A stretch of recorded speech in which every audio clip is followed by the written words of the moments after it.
In this video, we're going to be tracking a very active weather pattern that will bring multiple severe storms apart to the central U.S. Along with that, the weather pattern is fixing and change as we're going to be seeing some warm and dry conditions apart to the eastern U.S. Along with that, there's going to be multiple days of severe weather thanks for these two troughs that will kickstart severe weather. There will definitely be enough storm energy to support these storms. Along with that, the wind energy will be strong to support tornadoes and damage trends. Along with that, these temperatures are going to be going up and down for the next coming days, at least to the first week into May. Along with that, very ballistic anomalies. So let's get right in towards the video. Alright everybody, so now let's get right in towards the video. So I hope you're having a very good day so far. I am too. In this video, we're going to be tracking a very stormy active weather pattern. It's expected to take place for parts of the central U.S. Along with that, the weather pattern is fixing and change as the eastern U.S. is going to be seeing very dry and warm conditions, while the central U.S. is also going to be very wet. So if you like these detailed videos I'll be doing on my channel, please hit that like button, subscribe, and let's get right in towards that video because I got another video that's coming out today and it will be my third hurricane season 2024 outlook. So now let's get right in towards it. Before this, let's talk about what's going on right now because we do have severe weather that's fixing to take place, but it's not going to start until like around 10 to 11 o'clock. So you can see, so it's because of the storm system right here. Things hasn't started yet, but they are fixing to start, and things it's kind of already starting now. So you can see we got some storms that's happening right now, but none of them is severe yet. But they will start turning severe as we get in towards the late night hours tonight. So now let's get right in towards this because this video is gonna be very short. Let's make this video very short. So now, by the time we get in towards late night hours tonight, we're gonna have some very strong storm that's gonna start happening for parts of Oklahoma, Texas, and even Kansas. And that first storm system is out of here, guys, but it's not over yet, guys. We got another storm system after that. This one seems to be a little bit weaker, but it's possible that we could have more stronger storms. Just because the system is weaker doesn't mean it's severe. Would always have to be weaker. Enough cape in the atmosphere can cause a lot of severe weather. And look at this. We already, this is day 3 severe event, guys, with the second system. That second system is out of here. And look at this. By the time we get in towards next week, guys, you can see that system is out of here. But we are going to have some showers and storms of parts of the mid-Atlantic and the eastern U.S. Along with that, the western U.S. is going to be pretty quiet, and so is the central U.S. And look at this. By the time we get in towards mid next week, which is May 1st, starting next month, guys, you can see not too much difference, but we are going to have some storms that's going to fire up by parts of the central U.S., the eastern U.S., the central U.S., not as much going to the western U.S. because we still got snow going on. I mean, this is getting a little bit too late for this. I mean, it's still typical to see snow during late April and early May, but this is kind of getting a little bit too late because in some places like Texas, South Texas, and the deep south, it's already getting up into the 90s already. So snow should be like, for this time of year, snow should be happening like up here and not even barely touching the U.S. for this time of the year. But look at this, we still gonna have snow leaking for parts of Montana, western Wyoming, even parts of northeast Idaho. But that system's gonna bring more rain too. Look at this. As we get in towards, by the time we get in towards late next week, guys, you can see. By the time we get in towards late next week, we're going to have some showers and thunderstorms, guys. Some of these storms could be severe. It's still possible. But if you live in parts of the southeast, the Ohio Valley, these storms are going to make its way through, guys, and make it all the way down towards the east coast. And that's out of here. So now, the weather pattern is fixing to change. So now, by the time we get in towards April 26th, guys, we're going to have these two storms that's going to bring us severe weather. These two troughs going to bring us severe. But watch the eastern U.S. You can see, by the time we get in towards this weekend through next week, guys, a lot of ridges are going to build up with parts of the eastern U.S., guys. And this is going to keep things pretty warm and pretty dry for a while. So we're not going to see rain for a while. But look at this. Back towards the west, there's going to be a lot of troughing, meaning stormy conditions. And also cooler conditions too, means warmer, cooler temperatures. But look at this. By the time we get in towards beginning of next week, guys, ridges starts to build up now for parts of the central U.S. And now the central U.S. is going to be probably warmer and dry. I mean, look at this. This whole section right here is going to be under ridges, so we're going to see a lot of ridge of high pressure. We're going to see a lot of ridge of high pressure. But look at this. Back towards the Pacific Northwest, guys, look, I'm going to see a lot of troughing, so you're probably going to see cooler conditions and even possibly some heavy rain. And look at this. By the time we get in towards the first couple of days of May, look at this. We still going to have that region in place, so probably going to still have some weather conditions, but look at this. Watch as we get in towards May. I mean, this is the latest run of the European month, but look at this. We're still going to have ridges, but look at this. There's going to be a lot of ridges parts of the Northeast. The upper Midwest is going to see some troughing, and this will stick for a while. So look like things just gonna be pretty quiet and pretty dry for parts of the eastern U.S. and possibly the central U.S. So, but look at this, the western U.S. probably gonna see some more troughing. Well, so now let's get right in towards the 500 millbar wind speed hot map, because these are winds 18,000 feet above our heads. Let's get right into a severe event of this video. So look at this. So by the time we get in towards Friday, April 26th, guys, which is tomorrow, here comes that storm system that's going to start cranking up. Storm system number 1, make its way through the central U.S. Then after that, here comes storm system number 2, guys. Very strong mid to upper level jet stream, bringing some very strong storms. And this trough will kickstart severe weather. It will bring a lot of instability, a lot of dew points, and it will create a lot of wind chill to support our tornado and damaging wind threat. And look at this. After that, like things are just going to be pretty quiet. So now, because of these two troughs, yes, we got a lot of days of severe weather that can take place. So let's get right into our storm prediction because we got severe weather today. So let's get right into this. Let's make it as quick as possible. I'm only going to show you today and tomorrow. I'm just going to go over 3 days. So first of all, we'll skip today. I'll get back to day 3. I mean, not day 3. I'll get back to today and tomorrow. But let's go ahead and show you day 3 because this is for our next storm system. For our next storm system, guys, we already got a enhanced risk. Day 3 enhanced risk. This could possibly get upgraded to a moderate risk either tomorrow or a date of this event. But look at this. This does stretch pretty far, guys. Far as south as South Texas and far as north as Michigan. You have that slightly risk. And also that enhanced risk stands far as south as North Texas and far as north as Northwest Missouri. So yes, and there is a hatch risk with this too. A widespread hatch risk, guys, over that enhanced risk and also that southern part of that slightly risk. So Texas, Oklahoma, Kansas, parts of Northwest Missouri, even parts of Southwest Iowa and Southeast Nebraska. You have that hatch risk for severe weather on day 3. And also, it's not even over yet, guys. We got day 4. Day 4 severe weather for parts of... Come on, is this...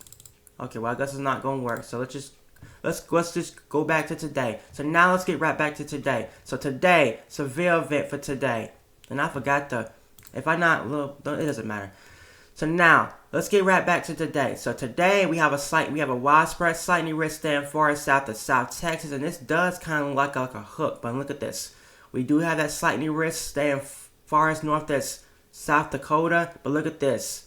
We have 2 areas of enhanced risk. One of them is being driven by the hatch risk of tornadoes, and both of them is being driven by the hail threat. So he, she states at risk for the severe event today, tornado threat. Don't ignore the 5% risk, guys, and also don't ignore that 2% risk. Tornadoes can happen at 2% risk. Anything that's in a risk for tornadoes has a possible chance of seeing a tornado. It doesn't mean you're always going to see a tornado, but the 2% basically means it's a very low chance. Once you start getting into that 5% or higher, that's when you start watching for tornadoes. So we have a widespread 5% risk for tornadoes in parts of Northwest Texas, Oklahoma, Kansas, Nebraska, and even parts of South Northeast Colorado. But look at this. We have that small area of that 10%. We have that small area of that 10% hatch risk for tornadoes for parts of Northwest Kansas. So here she states at risk for the tornado threat today, and if I not show you the severe event today, he, she states at risk for that. And also, there's a wind threat. No hatch risk for significant wind, but 70-mile-per-hour winds is possible, but the chance of that is pretty low. So we just have a normal 15% risk for damaging winds for these areas, and the slightly risk, not the slightly risk, yeah, the 15% risk, and a normal 30% risk for damaging winds in the red area, that's winds at least 50 knots or higher. Large hail is going to be the main threat with this severe event tonight. Large hail. We have a widespread hatch risk for hail for parts of western Texas, Oklahoma, Kansas, southwest southwest Nebraska, and northeast Colorado. And also that 30% risk, guys, that 30% risk of seeing hail at least 1 inch or higher. And also you got that hatch risk that's going over it too. Hatch risk for significant hail, 2 inch or bigger. So now, and this video is already 9 minutes long. Let's get right into this tomorrow. So tomorrow is not over yet, guys. Tomorrow this does shift a little bit farther towards the east. So now that includes now eastern Oklahoma, eastern Kansas, western Missouri, western Arkansas, most south to, you might as well say central Iowa, and eastern Nebraska, and also it's staying far south as Dallas, Texas. So now we also have that enhanced risk for severe weather for parts of northeast Texas, northeast Kansas, northwest Missouri, central Iowa, and even parts of eastern Nebraska. So that stands. So now, 10% hatch risk for tornadoes, significant tornadoes. So let's start with the 5% risk because we can't just be focused on that 10% hatch risk. Anything in that 5% risk can see tornadoes. So if you live in parts of Texas, Oklahoma, Nebraska, Nebraska, western Arkansas and Missouri, and even eastern Kansas. And also we have that 10% risk for tornadoes of parts of Iowa, northwest Missouri, eastern Nebraska, and northeast Kansas. And along with that, you got a hatch risk that goes over that, means significant tornadoes. EF2s are higher. So for your severe event tomorrow, here's your C stakes at risk for that. Your tornado threat tomorrow, your tornado threat. Here's your C stakes at risk for your tornado threat tomorrow. And also, damaging winds still there. It's not high, but still there. So we have the 15% risk of seeing damaging winds 50 knots or higher. So damaging winds are still gonna be a threat. But tomorrow, the main driven case is the hail. We have a widespread significant risk for hail, hatch risk for hail, but parts of northeast Texas, eastern Oklahoma, Kansas, even parts of western Arkansas and Missouri, even parts of Iowa, and even parts of eastern Nebraska. So please be aware for damage of hail tomorrow. And also, you got that hatch risk that goes over that too. So now let's get right into our grant. So this video is gonna be long. I might have to push my Hurricane 2024 season forecast tomorrow because this video is gonna be long and I'm not gonna have time to do it. So that video I'm gonna have uploaded today is gonna be pushed tomorrow because this video is gonna be long. So I'll do the outlook tomorrow. It won't be today, it'll be tomorrow. So now let's get right into our grants. So now let's get right into our grants. So now, first of all, we need our dew points. For the dew points to be 60 degrees or 60 dew points or higher because we need our dew points. Our moisture, we need moisture. So this is our first ingredient we need for severe weather. Are we gonna have it? Yes, we do. For parts of Texas, Oklahoma, Kansas, we have dew points in the low to mid 60s, possibly upper 70s. For parts of northeast Texas and Oklahoma, yes, it's definitely up there, guys. So moisture, we can put a check on that because it's there. So moisture, we can put a check on that. We can't focus on moisture. Storms need energy. How much juice in the atmosphere to support these storms? Yes, it's definitely up there. And actually, this is our highest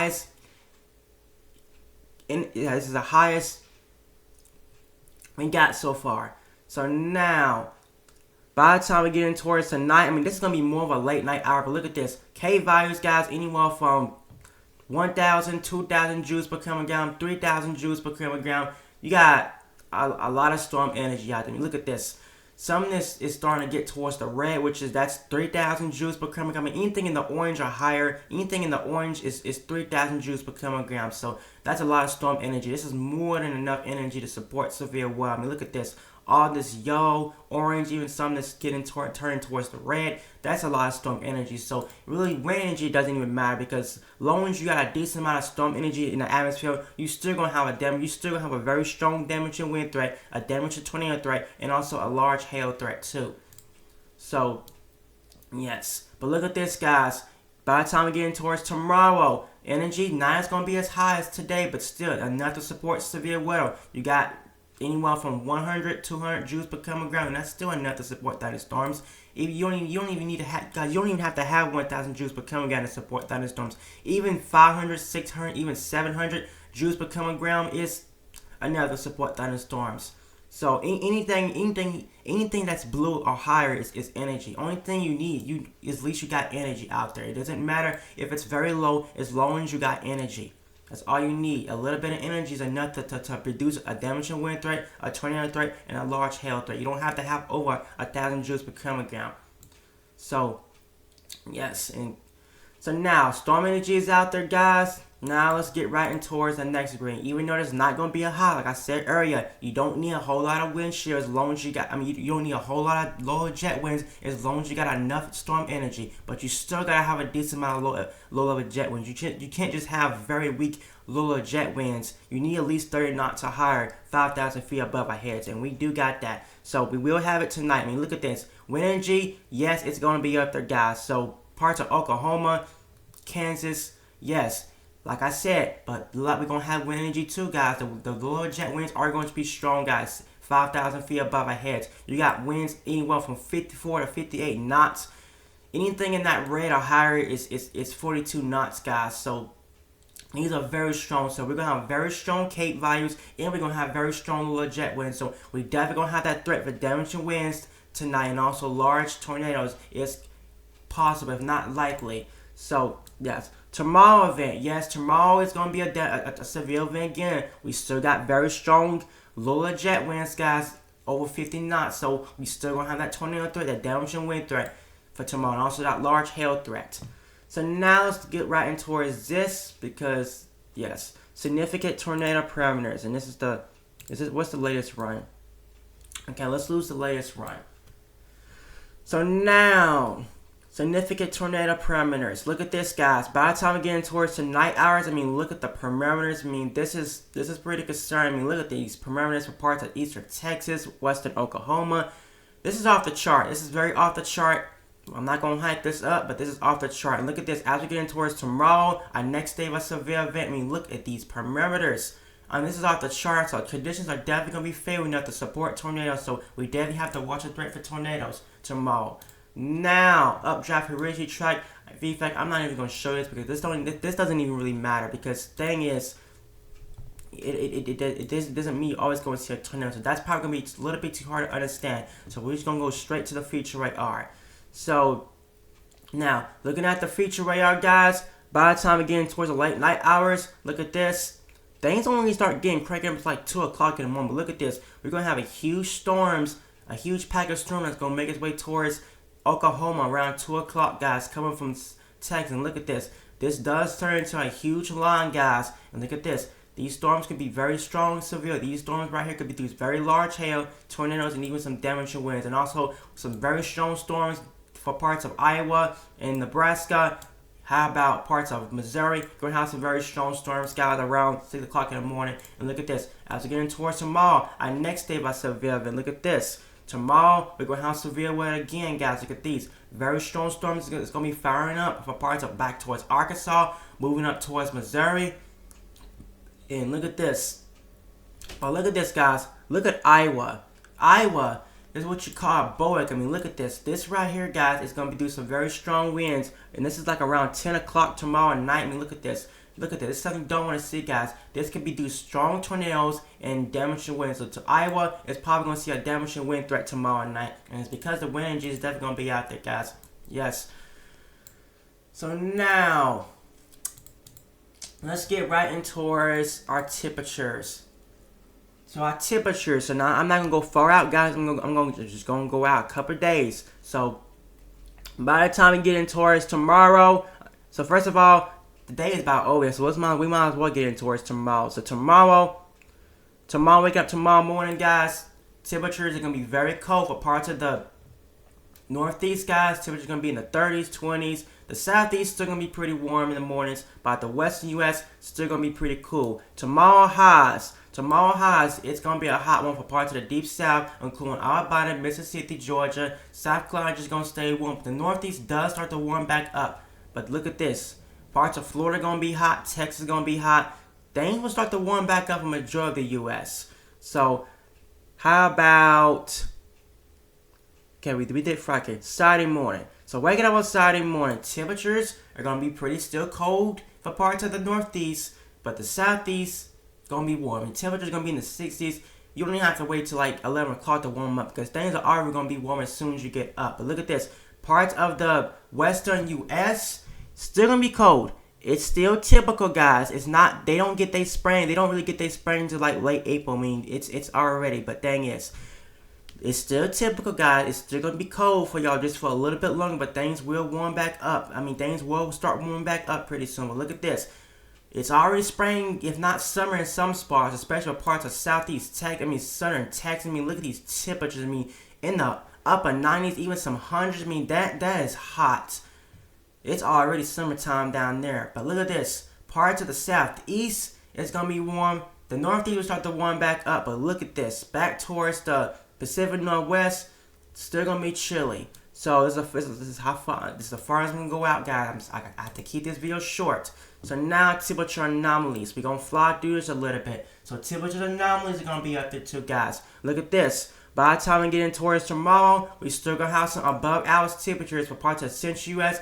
Anywhere from 13 to 15 degrees above average. The northeast, you got 7 to 9 degrees below average. So temperatures are going to be below average for parts of the northeast. How about the west? The west is going to see slightly above average temperatures. By the time we get in towards this weekend, guys, you can see, yeah, Saturday this weekend, guys, parts of the Ohio Valley, you got some very ballistic anomalies, anywhere from 17 to 19 degrees above average, especially back towards the west. Temperatures going to be slightly below average, anywhere from 9 to 11 degrees below average. The northeast, below average, so, yeah.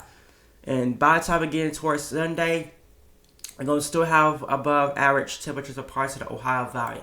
So now, let's get, I'm not going to show you this because it's not going to matter. Let's just get right towards the climate prediction center because this video is already 20 minutes long.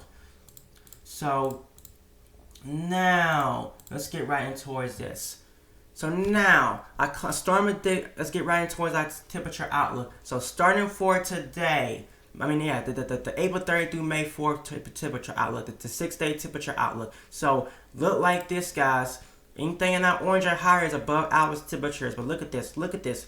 All this section right here is going to see above average temperatures. And this section right here, especially the central U.S., you got an 80 to 90% chance of seeing above average temperature. That means things are going to be well above average for this time of year. But the western U.S. is going to still be cooler than normal. So now precipitation.